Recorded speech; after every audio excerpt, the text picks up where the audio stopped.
And it always works better if I do straight and stuff. Right. So I just interview and stuff like that. Okay, here we are. We're going to take do one of our interviews of one of our favorite people. Sir, what's your name? My name is Dr. Trenton Harold Bailey. Great. And what year did you graduate? I graduated from Morehouse in 2008. Great. And then what was your first impression of Morehouse College when you stepped on campus? The very first time I stepped on campus, I was not a student. I was working at FedEx, but I was interested in getting back into school. So I came by here, it was during the summer, I believe, of 1998. I spoke with admissions man Terrence Dixon, and we had a heated conversation, but it was a good conversation. It was like we had known each other for a very long time. We talked for like almost an hour. And when I was on campus at that time, I felt like I belonged at Morehouse, even though it would be a few years later when I would come back and actually matriculate. So when I first came, I felt like I should be here. I don't know. I mean, that's the only way I can explain it. What was your first impression when you graduated from Morehouse? How did you feel when you graduated? The way I felt when I graduated was I finally did it. It was a long journey for me. And I transferred into Morehouse after having started, college in the 90s, finally finishing up in 2008. I mean, I was overwhelmed. My sister, who came down from Minneapolis, she broke down crying, and that touched me so. So it was like I had, finally accomplished something that I started a long time ago, and I made my family proud. What do you think in terms of the, who were your two closest friends, and what made them excellent?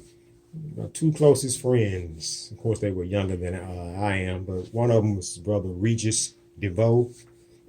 But at that time, we were in the same major, African American Studies.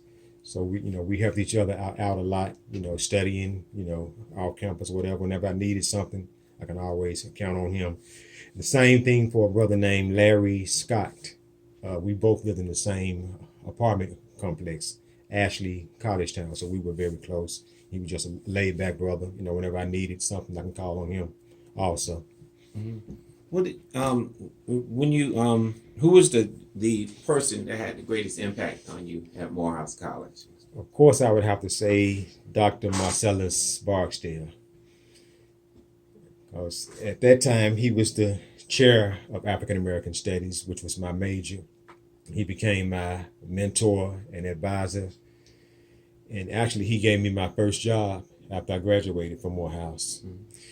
He was the director of the Sesquicentennial Project. He wrote the latest narrative of the college called The Cross, the Candle, and the Crown. And I was the research analyst for that project, and I became even closer with Dr. Barksdale. He taught me how to do research, how to write history. So I would definitely have to say Dr. Marcellus Barksdale. If you were to give a message to activate Morehouse alumni, what would that message be? I can go deep with that. As Black men, we know how hard it is in America for us. The least we can do is give back to our institution and help our younger brothers reach the same goals that we have reached. We can also not only give money, but we can give our time, because I believe that all of us had someone who came before us to help us out. So I think that we should also do the same thing. All right, then a couple of quick questions and stuff.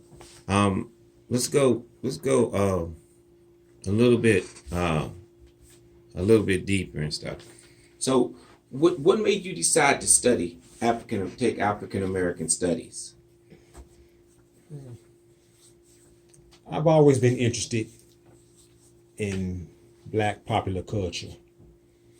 When I was little, I had older brothers and sisters who played the radio all the time, watched Soul Train all the time. So I was always intrigued by Black music, Black, dance, Black fashion, Black popular culture.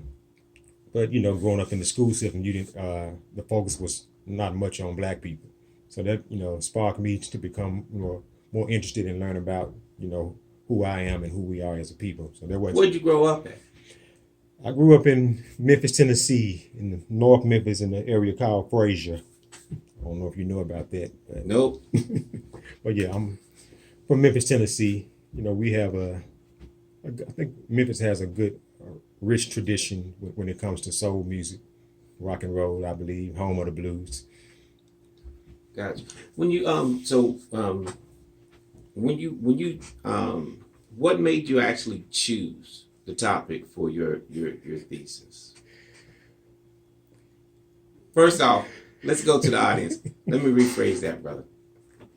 Brother, now we're talking to a professor at Morehouse College. You have a PhD. Yes, sir. And I think that there are people who see you and they watch you walk across this campus, but they don't have a clear understanding of what your emphasis was for your PhD.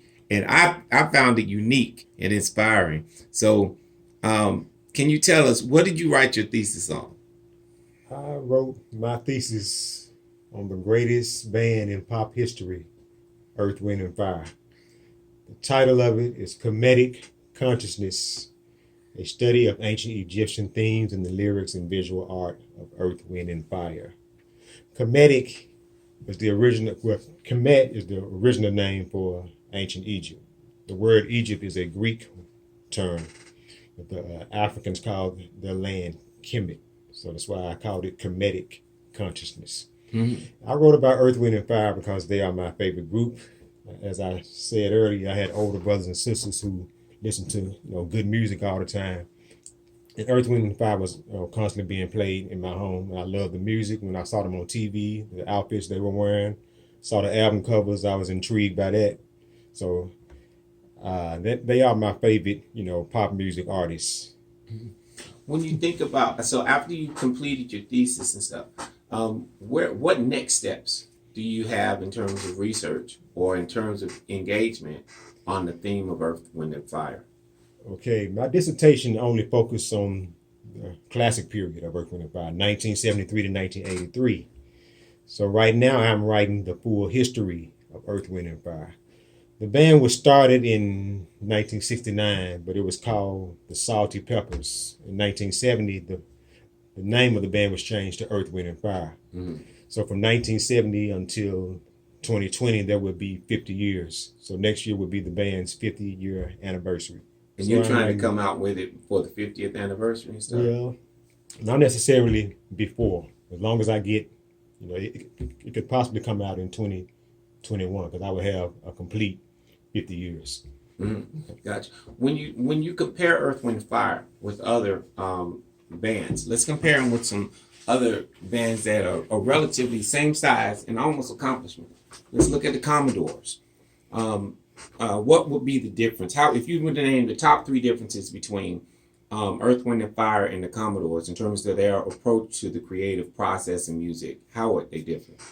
Earth, Wind, and Fire, the sound, the Phoenix horns, they had a distinctive sound. When it comes to the horn section, Philip Bailey's falsetto being complemented by Maurice White's tenor, that's another part of their sound. The lyrics, Earth, Wind, and Fire's lyrics were very philosophical and spiritual. Who created those lyrics and who were the writers in Earth, Wind, and Fire? Maurice White wrote a lot of the songs. Philip Bailey wrote a lot of the songs. So did Verdine White, Maurice White's brother. But sometimes they did use outside writers, but those writers must have been, in tune with the, message that Maurice White wanted to convey to his listeners. When you look at if you were to look at a band that's in existence right now, whether it doesn't matter, where they are, but I'm just all the bands in the world. Can you name a band that has either a similar vibe or theme or a creative, let's call it a creative trajectory? Because Earth, Wind, and Fire's trajectory, when they came in, they were deep, and they stayed deep all the way through. Is there a band that you've heard on the radio or an artist that you've heard on the radio today that makes you listen extra close to their lyrics and the quality of the music? That's a tough one because I don't pretty much follow today's artists because I don't feel like the quality is the same as it was in the 70s and the 80s. But other groups in the past who came out of Earth, Wind and Fire was, I think, Arrested Development. They were pretty deep and Afrocentric. And my second favorite group was Soul to Soul out of London. They had the Afrocentricity. And they also had a very distinct sound. They sounded like no one else, just like Earth, Wind and Fire. Have you ever met Speech or any other members for Arrested Development? I have not met any of them, but I have met Karen Willer, the former lead singer, the lead singer of Soul to Soul, who left the band, but then she came back. I did meet her a few years ago, I think in 2007. That's interesting stuff. When you so you're writing a 50-year history for Earth, Wind and Fire. What do you think the legacy for Earth, Wind and Fire's music is? I think the legacy for Earth, Wind and Fire's music is that it's timeless. Even my students, when I introduce them to Earth, Wind and Fire, they get it and they fall in love with it. So their music, I think it transcends race, cultural backgrounds, economic backgrounds, age. So I think their music is timeless and it's for all people. Okay, let's go through a couple of the songs and stuff. Now that I got you in the hot seat. This is more in the house. What you guys have to understand, this brother's walking across the campus of Morehouse College every day, sitting, eating, interacting with students and stuff, and has this depth of understanding about this topic. So very quickly, if we were to say a song, I'm gonna call a song out. You have to tell me, doctor, break it down for me. And I'm only doing this because you have a PhD. Devotion.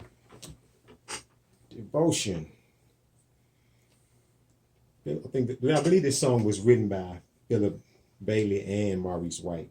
When Philip said he went to a Catholic school growing up, and he was talking about how that had an effect on him. Devotion, bless the children. So it's about it pays a homage to teachers, teaching children. Me myself, being a professor, teacher, so I can relate to this song because I'm devoted to what I do. I'm devoted to leading others out of ignorance and into knowledge. Excellent. Let me try one other song. And Shining Star. Shining Star. That's the song that put Earth, Wind and Fire over the top. When that song was out, it went straight to #1. At the same time that the album, That's the Way of the World, was also #1. They were the first, I think they're the first black artists to do that, to have a #1 single and #1 album on the charts simultaneously. That song is about believing in yourself, focusing on the inner man. There's an ancient Egyptian proverb that says, the kingdom of heaven is within you. So we don't have to go looking for heaven, outside of ourselves or to a certain place. We can just look within ourselves, make ourselves better. The song said, you're a shining star no matter who you are, shining bright to see what you can truly be. So long as you, just focus on you and realize that you are a child of God. You're God's creation. You were born for a purpose and you have every right to be here. The fact that you were born makes you something special, someone special. Excellent. I'm going to take you to one other song that I'd like to look at is, how about I'll Write a Song for You. I'll Write a Song for You. I'll Write a Song. It's a simple ballad. I write a song for you to express my love for you. I love that because Philip Bailey's falsetto is so light and mellow. I think that's a good way to express love for someone is to be, soft and mellow. But funny thing is that song was not released as a single, so it never charted, but it became popular among the fans. Mm-hmm. So mainly fans brought that one to the forefront. Just like Reasons. Reasons was never released as a single, but it was such a great song that people made it a classic. Well, it takes us into Reasons. What about Reasons the song? Reasons the song. How do you break that song down? Actually, the Reasons the song is about a one night stand. Really? Really, a lot of people play it at their weddings, thinking not paying. Just a simple Are you love serious, song. man? That song is about a one night stand. Mm-hmm. I think Philip said maybe Philip or Maurice, they started to write about it because they were getting so many groupies, or they were on the road touring. They became so popular, and they decided to write about that. How some people in the music industry deal with that. Mm-hmm. But Earth, Wind and Fire pretty much stayed focused. They didn't do drugs, alcohol. Maurice kept them on a strict diet, made sure that they stayed on the right path. Mm-hmm. Man, this is incredible that the depth that you're able to take it to and stuff. So number one, I want to thank you for allowing me to ask you these questions. Let's change gears a little bit and stuff. Basically, when we talk about history and applied history, what role do you think an understanding of one's history or the history of Morehouse can play in terms of uplifting the college itself? Morehouse has gone through some changes over the past few years. I think that we look back to when Morehouse garnered its brand, when the Morehouse mystique, when the name of Morehouse became so intriguing. And we could look back to that time and see what was going on then, what was being done then. And that could help us in the present. So history is always important. It teaches you what works and what does not work. Mm-hmm. Right. When you started the Sesquicentennial storybook project, what were the goals for that? The goals for that was, of course, the narrative, the history book was the centerpiece, but we had some other components. There was supposed to be a film made about the history. That didn't take place. We wanted to have a coffee table book, but I think the Alumni Association did do that, or some other organization, but it was not a part of our doing. We also we did the oral history project. We completed over 300 interviews of Morehouse alumni, faculty, and staff. We wanted to have an alumni papers, project where the alumni could turn in their personal papers, to Morehouse. We wanted to have a historical documents project, just certain documents which tell the history of Morehouse, like the charters for certain buildings or whatever, ordinances. I can't think of.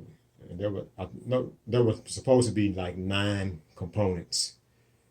Okay. Also, the class came about, the history course. It's called A Social and Cultural History of Morehouse College. That was also a component, and that's still in existence. I'm the one who teach their class. Mm-hmm. Dr. Barksdale started and he was teaching it, but once he retired, it was transferred to me, to myself. Mm-hmm. So, do you think that so of those 9 things mm-hmm. that the Sesquicentennial set out to accomplish, given all the roadblocks, which ones would you like to see in place? Ones I would definitely like to see in place is the oral history project. Because the oral history tells our story from the mouths of the alumni. It goes right to the source and know what happened. As students, the culture of different time periods, what was going on. So I would definitely like the oral history project.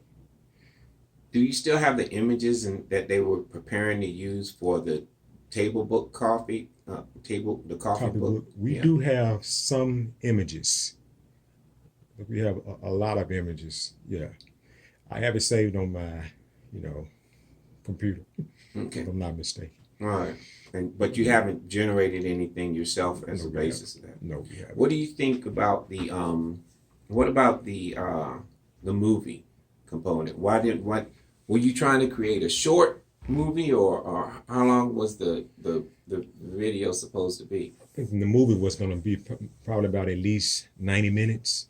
Mm. Yeah, yeah. I don't think it was just a documentary. I think they wanted to have a movie, not a motion picture, but a real film with actors, telling the story of the cottage. But the main obstacle was money, finances. Who was writing the movie for you? Okay, I think the person who was going to be in charge of that is Dr. Fred Knight. Fred Knight. Is he still on campus He's right still now? on campus. Yeah, he's the former chair of the history department. I think now he's in the leadership, working with the Leadership Institute. Did he ever start or give a first draft of a movie outline? Not to my knowledge. Not to my knowledge, he did. Okay. It was just in talks and planning. Mm-hmm. That's interesting. If you were to do a 45-minute movie on Morehouse College as a historian and based upon what you know, what would you make it focus on? I would definitely focus on the founding of the college. How an ex-slave named Richard Coulter left the South during the Confederate War. He fled to freedom, and when he was traveling back to the South, he stopped at the National Theological Institute. He met a man, one of the leaders of the institute, named Dr. Edmund Turney. Was that located in Augusta, or where was that The located? National Theological Institute was in Washington, D.C. Mm-hmm. He stopped in Washington, D.C. I think he took a few courses there also. Dr. Edmund Turney gave him a letter authorizing him to start another satellite campus in the South. There was another branch called Richmond Theological Institute at that time, which is now called Virginia Union University. So Dr. Edmund Turney authorized him to start another branch in the South, in any city of his choosing. But Richard Coulter chose Augusta because that was his hometown and where he grew up. Gotcha. And he met with a man named William Jefferson White, who was a member of Springfield Baptist Church at that time. He spoke with William Jefferson White, letting him know what he was trying to do. Was Springfield Baptist Church in Augusta? Springfield Baptist Church, yeah, it still is in Augusta, in the Springfield community. It was probably the prominent black church at that time. Mm-hmm. So William Jefferson White was a member of it. And he agreed to help start a school in Augusta. And it was a theological seminary, and it was called the Augusta Theological Seminary? When it was first started, it was called the Augusta Theological Institute. Gotcha. It was founded February 14, 1867, in the home of one of the deacons, home of Deacon Jonas Singleton. Mm-hmm. There were 6 men who are considered our founders. Mm-hmm. Dr. Edmund Turney, who gave the letter to Richard Coulter, of course, Richard Coulter, William Jefferson White, Reverend Henry Watts, who was the pastor of Springfield at that time, Deacon Jesse Jones, and Deacon Jonas Singleton. Mm-hmm. It was founded on a cold winter's night. There was no fire had been started in the church at that time. That's why they relocated the meeting to Deacon Jonas Singleton's house so they could start a fire and they could warm up quickly. Okay. And classes did not start until February 25th because at that time they didn't have any names of students right away. Mm-hmm. Mm-hmm. And where did they draw their students from to start the school? They drew their students from the Springfield and Augusta communities. They drew up 37 names. And classes started on February 25th. Was it all male or all female or what? It was all male, but there was also female classes going on. But as far as for this institution, it was all male at that time. And tell me about the first 10 years. How long did it stay in Augusta? It stayed in Augusta until 1879 is when they moved to Atlanta. And Because why did they move to Atlanta? they moved to Atlanta because the racial tension was so thick in Augusta. And Frank Quarles, who was the pastor of Friendship Baptist Church here in Atlanta at that time, he invited Joseph Robert, who was the president of the school, to move the institute to Atlanta because Atlanta had a growing black middle class at that time. So he invited them to move to Atlanta because he figured the racial climate would be a little bit better, even though Atlanta had its problems also. What issues were they running into in Augusta? The KKK. That's mainly what they was running into. Of course, the Klan didn't like the fact that black folks were trying to educate themselves. They viewed them as uppity Negroes who didn't want to stay in their place. So, were there any specific incidents that you guys ran across in your research that where they had confrontations with the KKK, violent or just threats? Or I do know that William Jefferson White, because he was so outspoken and he was always speaking up for black people, he was almost lynched. I'm not sure of the circumstances around it, but he was almost lynched. Mm-hmm. And after that, they made the decision, hey, we can't, Augusta's not a good place for this. And so they moved to Atlanta. They traveled on the Georgia Railroad from Augusta to Atlanta in 1879. And then when they got here in 1879, how did they get to the place where they are right now? Okay. When they first moved here in 1879, they held classes in the basement of Friendship. Mm-hmm. First of all, let me go back and say that the second home of the institution was also in Augusta. It was at Harmony Baptist Church. Mm-hmm. I say William Jefferson White, he was a member of Harmony Baptist Church, but I guess by him being so outspoken, some of the members had a problem with him. So he and I think 12 others were given letters of dismissal. So he had to leave Springfield and he started his own church called Harmony Baptist Church.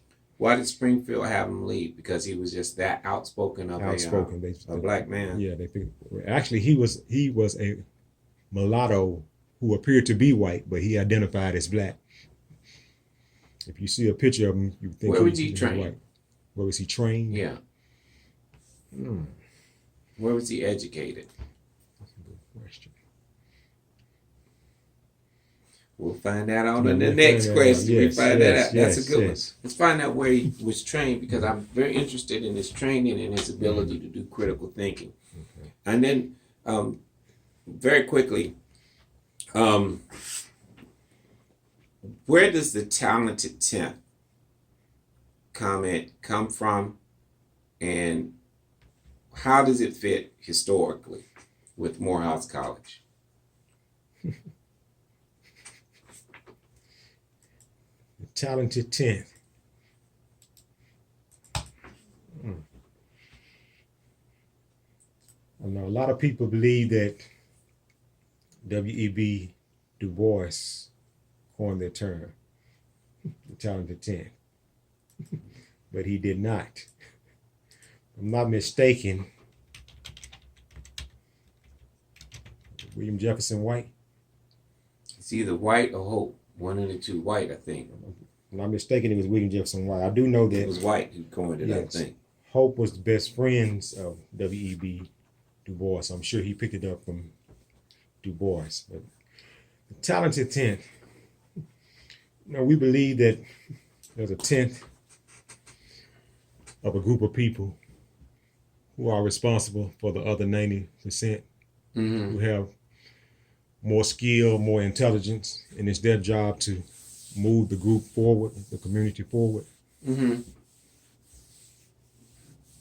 I somewhat believe in that. And the reason I'm asking this question is because I'm pressing you because what happens is when you look at some of the discussions on the talented 10th, what happens is a lot of people are saying that, hey,